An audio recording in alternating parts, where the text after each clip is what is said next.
Hi, I'm Kevin Davis. I think you're really going to enjoy this upcoming webinar that we just produced. It is on claims, but not just the type of claims we've been seeing over the past year, but the costs associated with them, something that we haven't done before.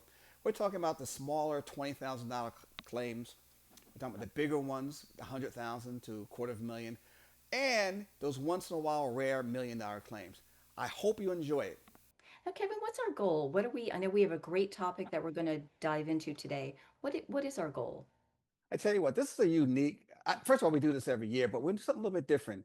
Every year around this time, we talk about our top claims that we've seen, and we're going to talk about our top 25, our top claims for 2025. But we'll do a little bit something a little bit different because we'll actually talk about the costs associated with those claims. We never talked about dollars. We always talk about breach of fiduciary duty. We'll talk about breach of contract. We talk about all these different types of claims we've been seeing, but we never ever said how much they cost. Mm-hmm. Yeah, and today, Kevin, we're going to get into different categories of claims, the least expensive ones that you're seeing, the middle ground, like the average claims, and then the really high ones, the $1 million claims. So we've got a lot of good information to go over today, and some interesting facts I think that we haven't mentioned before. That some of the claims are popping up in there's one part of the country that's seeing more claims than other parts of the country. So that's kind of interesting too. Yeah, yeah. We do. Listen, this will be a unique claim situation, and again, we're going to talk about the end. And we're going to give you some advice, some risk management techniques, so you can let your managers know and your board members know how to protect themselves. Because again, we're seeing a lot of these claims. They're not getting less; they're getting more. Absolutely, absolutely. And Kevin, you and I have discussed in other webinars that community associations are very unique animals. It's not like a business or a corporation or that type of a situation. And a lot of the people, that live in these associations don't want money. They just want to be able to do something, to build something in their backyard or change the color of their house, paint the color of their house a different color, things like that.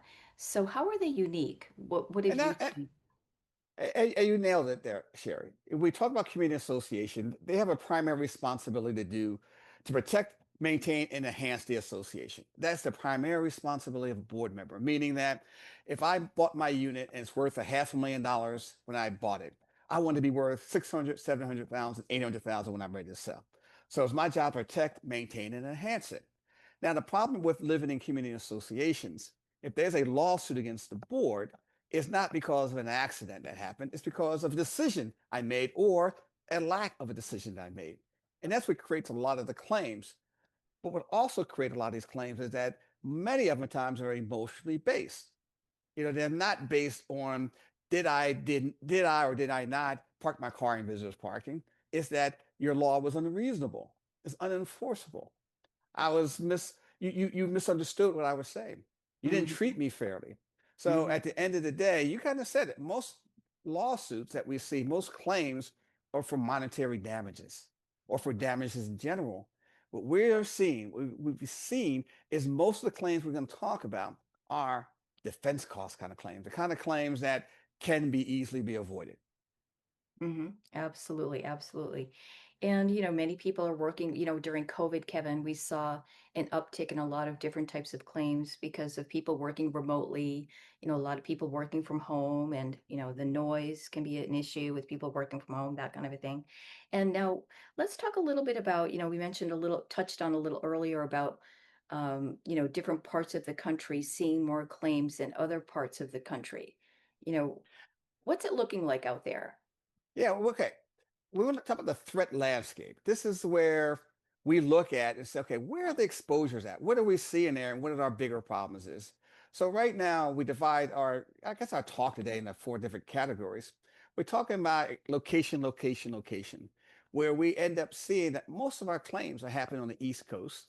We're also talking about, the $20,000 claim factory, where the majority of our claims we're going to see is less than $20,000. Then we have what I call the danger zone. Those where our claims are in that 100,000, a quarter of $1 million. And that's where the 80-20 rule applies, where 80% of our money is spent on this part of the claims, which represents about 20% of all the claims. And Mm, that 100,000, probably to about half a million, something like that. And then we have mhm. that rare $1 million claim, where we had dare I say, $3 million claim last year. Wow. Yeah. Biggest claim we've ever had last year. So, Wow. So they're getting um, bigger. Every year they seem to be getting yeah, bigger. yeah, they're getting bigger. They're getting bigger. So, yeah, so that's what we're going to talk about. So we divided Hmm. up into four different categories. And the first category is that we're talking about the geographic concentration of losses. Hmm. Okay. Now, you can see by the map, and I said 48% are in East Coast. You can see where, yes, they are. And the more interesting thing is that most of our claims is around water. You got the East Yeah. Coast, the Hmm. Atlantic Ocean on one side, Pacific Ocean on Hmm. the other side. You got the Gulf, and you got the Great Lakes. So for some reason, people love living around water. Um, Hmm. I would suspect also that more expensive homes are around water.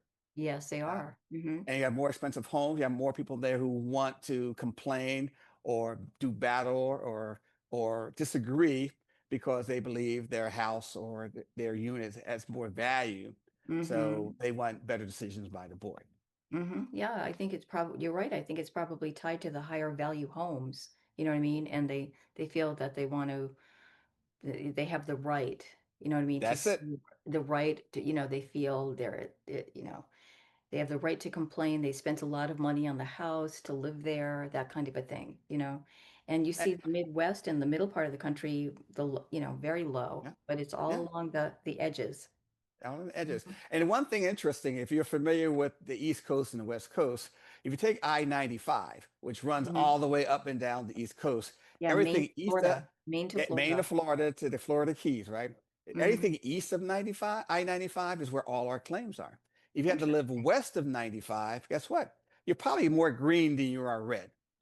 Yeah, yeah. So it starts to drop significantly Yeah. the The more farther you get from the west of the coast. 95, the more green it gets or yellow it gets. Hmm. And the same thing on the West Coast. On the West Coast, you have I-5 that goes all the way through from Canada all the way to Mexico, right? Hmm. Anything west of I-5 is where all your claims are.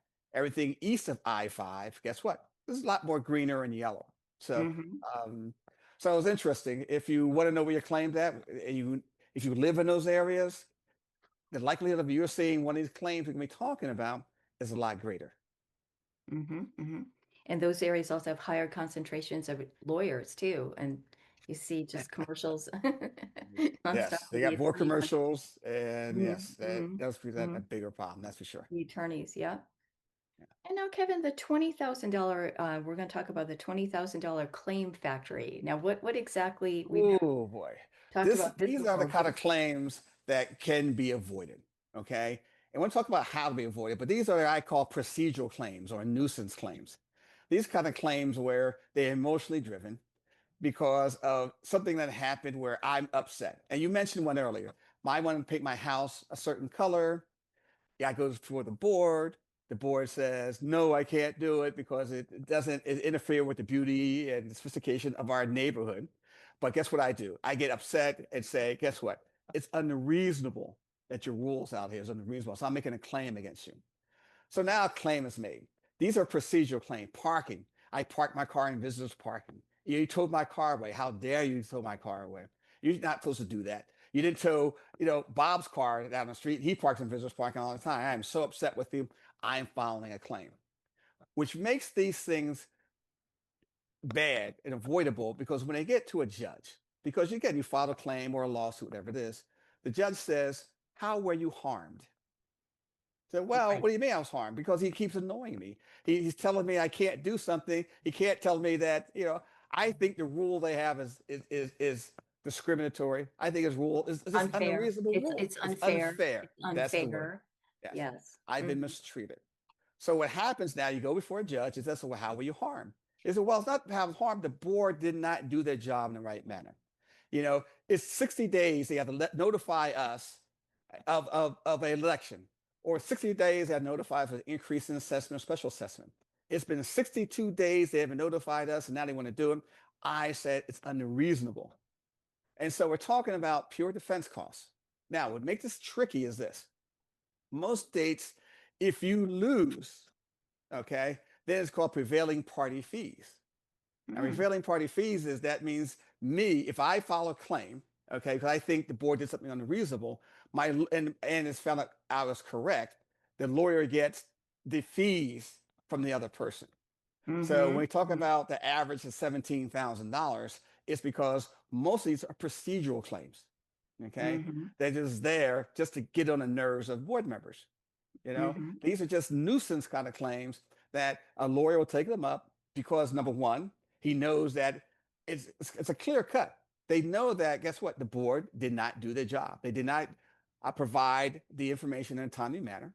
The documents outline it.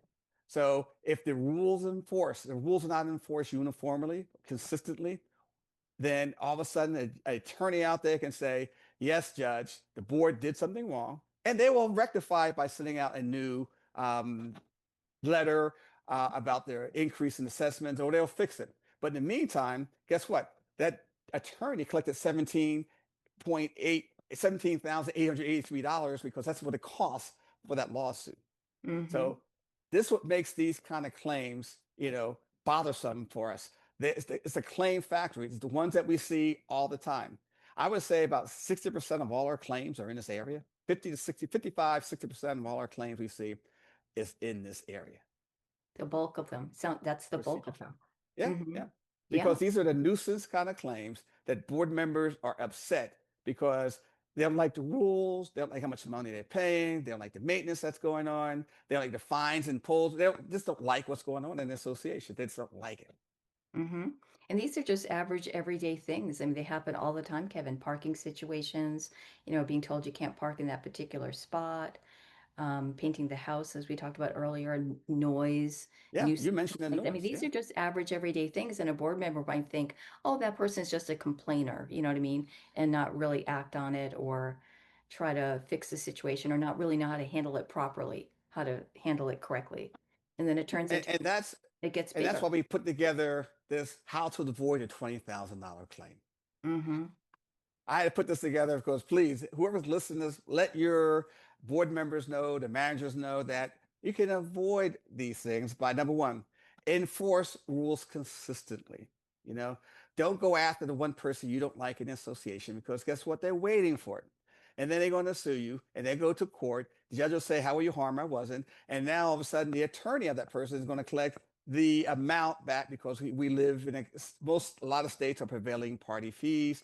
Some are maybe three times the amount, sometimes more. So just enforce rules, communicate decisions clearly, communicate decisions that you make. Make sure it is in writing. Follow the governing documents. Document board actions. Here to address problems early. One of the big problem associations they do not do is address problems earlier. They wait, they kick the can, they kick the can, they kick the can until it becomes a major problem. And then all of a sudden, now you're talking about more than a $20,000 claim. You're talking about a bigger one. And the main one is seek advice when needed. Call up your attorney, talk to your attorney, talk to your insurance professional, talk to your risk, any kind of risk management person that you may know. Um, so these are the things you have to do to avoid it. If you avoid them, then you won't end up having a $20,000 claim. And you have to pay a deductible, may have to pay, and some D&O policies may not cover this because at the end of the day, these are non-monetary damage claims. These are claims where people just want to have the right to paint their house the way they want to paint it, that to park where they want to park, to go swimming at 2 o'clock in the morning, even though the rule says you only can go swim until midnight or whatever.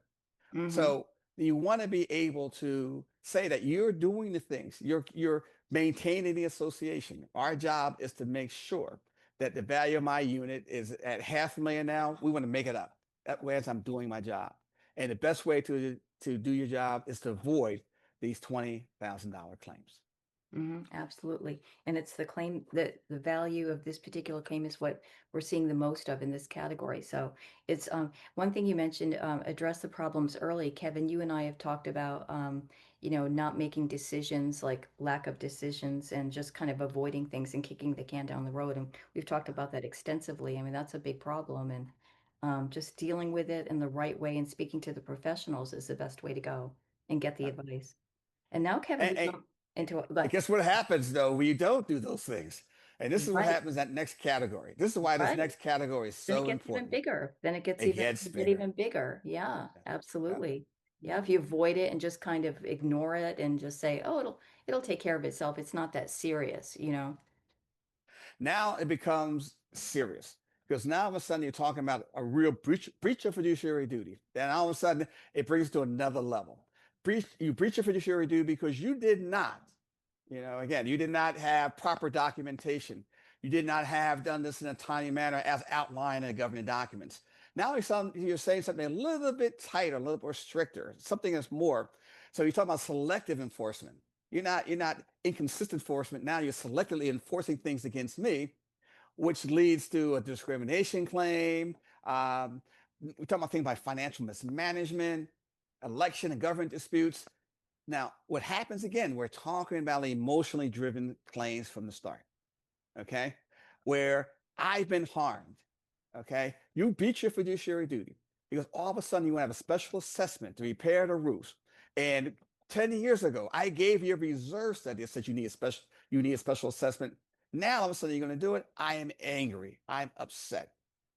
So when you get into the danger zone, this is purely emotionally based area. This is where people are really getting upset because you're purposely violating the governing documents. You're selectively enforcing this. It is financial mismanagement what you're doing. You know, how dare you send me a letter that you want a special assessment because there's, a roof is leaking and the roof is leaking and you knew about it. Now all of a sudden, boom, you It's raise that escalating. the escalation. That's exactly what the word is. You escalate that $20,000 lawsuit there. So now all of a sudden you're talking about a claim where 100,000, $250,000, which represent 10% of our claims there, but it, Hmm. it represents about 75, 80% all the money you spent. So you think about Right. that's what it's again, it's a lot of money that we end up spending on a lot of these kind of claims. And again, it goes back to what we just said. If you do your job just a little bit better, you can avoid it. But this is tougher because everything's been escalated to a level where, oh, this is tough. Yeah, it's hard to So now, keep it low at this point when it's gotten to yeah. this point. Hmm. So now what we're going to do is show you how it goes from a $20,000 to $100,000+ there. So Hmm. start off with that, initial wrongful act. And a perfect example of initial wrongful act, again, is that you want a special assessment from me because you were going to repair that roof. Okay. And 10 years ago, you got a reserve study and you totally ignored it. Okay. So I'm sending you a letter. Sherry, you're the president of the association. I send you a letter saying, I think your special assessment is unreasonable. You know, Hmm. I don't think it's even enforceable. I don't think you have the authority to do it. Now, all of a sudden, second step happens, communication breakdown. Because the Hmm. first one is a typical wrongful act in that $20,000 range, five to twenty Yeah. thousand If it dollars. got Okay, settled there, it wouldn't be too bad. Yeah. exactly. But now the second part, I'm going to you saying you are wrong. You don't have the authority to do it. Now, you didn't do those things we just talked about, how to protect yourself. What you Hmm. did is the exact opposite of all five of those things. First of all, you ignored me. Okay, Hmm. you didn't document it at all. You Hmm. didn't review the association documents or the rules that tell you what you can do, what you couldn't do. You didn't go to state law to find out did you have the authority or not. You just knew that roof needed to be repaired. And you say you want a special assessment immediately right now. So all of a sudden, once that communication breaks down, I can't communicate with you anymore as the president. Now all of a sudden, my feelings have gotten even worse than they were before. So I was angry before. Now all of a sudden, I'm really, really angry. So now all of a Hmm. sudden, I call my attorney. Now my attorney's upset. Well, no, my attorney's happy because all of a sudden, the Oh, number he's one happy, thing Kevin. comes. Yeah. Well, yeah, because what happens Yeah. to him once communication breaks down between me and you as the board, now all of a sudden his clock starts ticking. Yeah. But he starts taking, and guess the first thing he's doing? I agree with you, Kevin. You were treated unfairly by that Sherry Branson person. Yeah, she didn't get back to you in a timely manner. She ignored your request. Guess what we're going to do? We're going to really make a claim against her because I think that you are, you should sue for discrimination. You should sue for harassment. We're going to sue for bullying. We're going to load it all up. So now all of a Hmm. sudden you took a $5,000 claim into now a $75,000 claim. Now litigation starts. That litigation says, okay, now you have to have proof that where does it say that we have the authority or we don't have the authority? So now litigation begins and we have to have studies done. Do we have the right to increase assessment? Did we notify people in a timely manner? So litigation happens. Then all of a sudden you get to a point where, okay, the board was wrong because the board in that communication breakdown, they made three tactical errors. So from an insurance carrier point of view, do we let it go to trial or do we settle? And we end up settling it. So now we took a $20,000 claim and now it's $250,000 claim. Unbelievable. Unbelievable. Yeah. When it could have been nipped in the bud. It could have been nipped in the bud. Yeah, Hmm. yeah, yeah, yeah, Absolutely.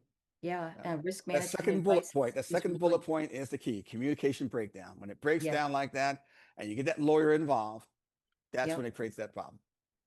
Absolutely, absolutely. Yeah, and if Mhm. a board member had just picked up the phone and spoken to their attorney, the association attorney, and got some legal feedback or a risk management helpline, which we're going to mention later on, just to get some professional advice and some legal advice, this could have all been prevented, you know.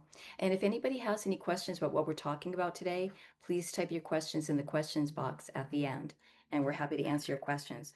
And now, Kevin, we're going to talk about Whew. something that is very Yes. rare, but it's happening. Like you said, last year you saw a $3 million claim. So you're Yep. seeing them just go up and up.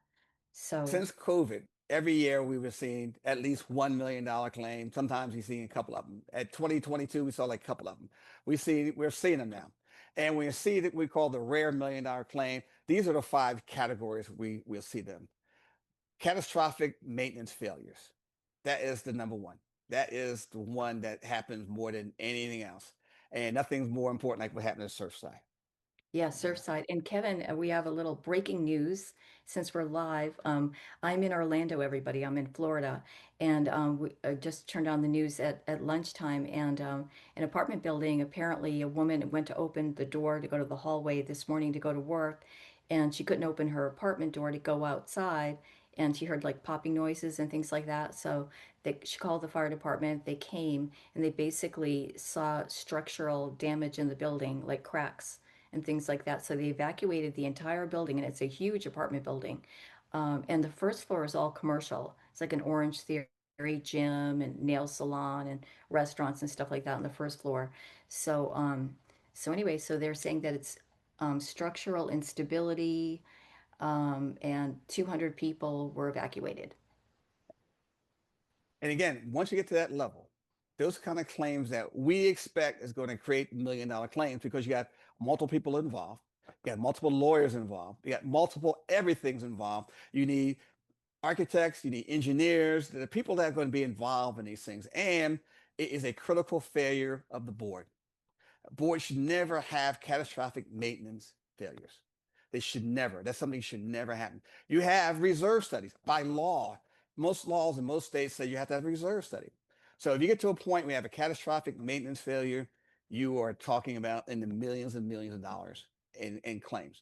Now, the D&O policy may or may not. We're not talking about insurance today. We're talking about how much it costs for these claims. This is not insurance because we're not going to talk about what's covered, what's not covered. Not today. These are what give rise to a claim. Catastrophic maintenance failures give rise to millions of dollars claims. And we've seen them whenever you have one. In California, we have balcony laws. So we have balconies are being inspected all throughout California. And we're finding the same thing you found out what happened in your breaking news. We're finding a lot, not a lot, there's a number of these balconies they thought were cosmetic damages and it being structural damage. And then all of a Mm. sudden, when you have that, you're talking about a lot of money to repair, a lot of decisions you make. Do we want to repair them? And again, that's the number one area is catastrophic maintenance failures. The second area is major discrimination claims. Throughout my 25, 35, how many years I've been doing this here thing, we spent more money on discrimination claims than we've ever spent over the past 5 or 6 years. And when you put discrimination in it, and discrimination now includes things like harassment and bullying.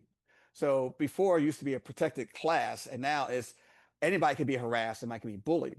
And when that happens, you get to a point where these can be catastrophic because all of a sudden, if you align yourself saying this only happened to me, then all of a sudden we have a problem. Mhm. And, I think with the rise of a lot of associations using social media, Kevin, I see a lot of complaining going on Facebook and other pages, um, about the board. When the board Yeah, makes decisions and things like that, they're complaining about the board and this, that, and the other thing. And, or they're putting pictures up of neighbors and things like that, videos of neighbors. So, you know, that I'm right there thinking that that's a big problem that's going to turn into a claim if somebody gets sure. upset enough about it. Hmm. Especially in a newsletter, because there's a difference between a newsletter versus me saying, I can say, Sherry, I didn't like the job you did on this thing because you don't have the net amount of knowledge and experience you should. Now, you may not like it, everything like that, but it disappears after a while. But could you imagine putting that in a newsletter that says Sherry Branson lacks the knowledge and experience to be president of the board? Yeah. You know, No, but that would that's be the a difference. newsletter. Yeah. That's the difference. Hmm. As Hmm. simple as that. So now all of a sudden you're upset because I crossed that line. I said, I'm questioning your competency. Now all of a sudden you have a reputational damages. And again, you're talking about hundreds of thousands of dollars, you know. Hmm. And the Hmm. problem is, I'm not just talking about you as the president. I'm talking about the vice president, the treasurer, the Right. You're manager, complaining about everybody, the whole board. everybody's incompetent, and that's the thing. Mhm. Uh, the same thing with developer transition disputes. This is what happens once the developer's off the board. And the first thing that always happens is you set the assessments too low. Therefore, we don't have enough money in our reserves. So now all of a sudden, we're going to we all started a lawsuit against you. And we're Mhm. starting to see cracks appear. We don't like it. We're seeing construction defects. And again, these have created $1 million claims historically, and it will always continue because once the developer's goal is the short-term gain so he can get out of there, where once the board comes in, they in for the long term, they find out all the things the developer did should have done better. That creates a problem. Mhm. And then you got financial mismanagement or fraud. This is a big one. It's not, as people who live in community associations, whenever there is a special assessment or money is needed, the first thing you want to do is go and blame the board because they mismanaged the fund. They didn't pay attention. They had a reserve study they ignored. Or they went out and got a roofing contractor. The roofing contractor said it cost $800,000, but they find it later that other roofers charged $500,000. And I think you mismanaged $300,000. I think you pocketed it. I think you committed fraud. And again, when this happens, boom, it creates this huge, huge issue. That's more than just $100,000. It creates a lot because, again, when you need that kind of money, you need it because you got to repair the roofs. So you got to repair, something has to be done. Something structural needs to be taken care of. But people who live there don't believe you have the authority, you have the knowledge, the ability to really come up with the right solution. So again, this is big. And then a final one is a significant fiduciary duty dispute. When I talk about a fiduciary duty dispute, that means you're talking about one of three areas. That means, again, you mismanaged the financials. You did not enforce the rules the way they should have done, things at all, and maintenance issues. You did not maintain it to the point where it is, I am so upset. We are so upset. The unit owners are so upset. You have 30, 40 people involved in there. So these are rare $1 million claims, but you took the $20,000 claim and then the escalation to that 100, $200,000 claim. This is to a higher level. This is Mhm. like you did something really wrong. I mean, the board Mhm. really did something really wrong. They did not listen to the board. They did not listen to their manager. They didn't listen to the insurance expert and listen to everybody. And Attorney so and now you attorney. have other attorneys. And so you have really just a collapse. And this Yeah. is where your $1 million claim, your two, this is where our $3 million claim. In fact, our $3 million claim probably is a combination of two or three different things. Significant fiduciary duty, financial mismanagement, and discrimination. You add all three of those things together, boom, you got $3 million. Boom. Yeah. Yeah. Yeah. I mean, the And litigation, and the and litigation catastrophic itself, maintenance. Kevin can Yes. take years, right? These claims that go to $1 million, they can take a long time, years of So, litigation. and again, this is how it takes. We're talking about those early warning signs right off the bat. You know, um, you hear about what's going on. You know that there's some issues there. The balcony is out there, but guess what? it's cosmetic. It's not really a big deal. People start complaining. People Right. start saying, wait a minute, I mean, there's stuff falling off there, but you're I not see doing cracks. anything. I see cracks up Exactly. there. Yeah. I see more, but I think there's more than crack. No, no, it's cosmetic. We looked at it, I went up there on the ladder, and guess what? I know I shouldn't be on the ladder. My wife doesn't be on the ladder, but I was up there and I looked, and it's cosmetic, you know? Mhm. So that's the Mhm. early warning signs. But now, a couple of years later, the problem grows, you know, it gets Mhm. bigger. And now all of a sudden you go, you know what? Maybe we do have a problem here. And we have a special assessment here. Because now we need more money. Now all of a sudden, guess what? Now you're doing a special assessment. And I told you 2 years ago that it wasn't cosmetic. So now all of a sudden, now you get it back. Now attorneys get involved, you know? Yeah. Yeah. And it gets bigger and it gets bigger. Lawsuits are filed. Experts come. And again, at the end of 6 to 8 years, now you have a judgment or settlement. It takes 8 years. We have claims right now, it's 13 years old that we're working on. Unbelievable. Yeah, Wow. that's what we're working on. So that's still continuing to grow. And these are catastrophic kind of claims. This is things that the board failed to do. They ignored something that happened in those first couple of years. And when they started trying to fix it. And again, you think about what happened to Surfside. Mhm. Surfside knew about it. They knew They got about to it. be, There was an engineering report that showed yeah, that the parking garage was in really bad shape. yeah. Mhm. They got a reserve study done. They collected reserves, but what they didn't do, they They didn't didn't spend the spend the reserve. They money. kept the reserve. They didn't spend the money.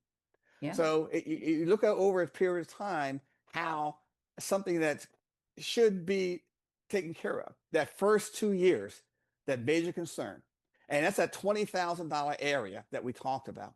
That 20,000 areas, that first early warning signs, where I go to the board and I say, guess what? You have cracks in there. We should take care of it. You know, now Mhm. I get ignored. Okay. And now you get ignored and just go boom, it gets bigger and bigger and bigger.